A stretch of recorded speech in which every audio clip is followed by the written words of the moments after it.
Hi, I'm Robert Osborne. Up next on our night of comedies from the team of Abbott and Costello, we have an unusual film on their credit sheet. It's Rita from MGM in 1942, a time when Abbott and Costello were famously under contract to Universal Pictures. Yet this film was made at MGM. I mean, how did that happen? They were certainly too valuable at that time to Universal for an outside studio, even like MGM, to be able to borrow them. Yet Universal handed them over for this one film.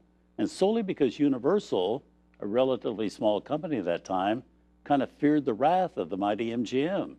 MGM felt slightly that Universal had snatched Abbott and Costello away from them. And their anger about it grew when the movies that Bud and Lou made turned out to be so successful. Well, it had been 2 years earlier, in 1941, that MGM had all but signed Abbott and Costello to a contract, specifically for a movie they were about to make called Ziegfeld Girl. But Abbott and Costello had some powerful agents, so before the signing could take place, and because Universal was offering them a better deal and leads, not just supporting comedy roles, they passed on the MGM offer, which made MGM very mad. Every dollar, and there were many of them paid by moviegoers to see buck privates and in the Navy, only made MGM more furious.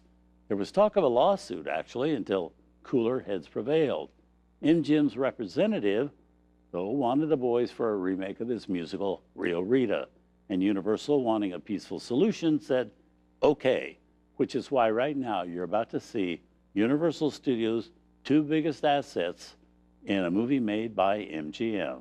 The values in this MGM endeavor far more lavish, I have to say, than anything Universal was ever able to afford.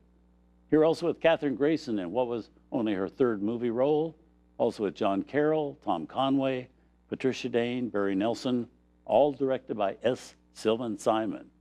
We bring you Rita. The show Rita had a movie history long before Abbott and Costello got their hands on it. It had been a Broadway musical produced in 1927 by Florence Ziegfeld. Then RKO had made a 1929 film version with comedians Wheeler and Woolsey.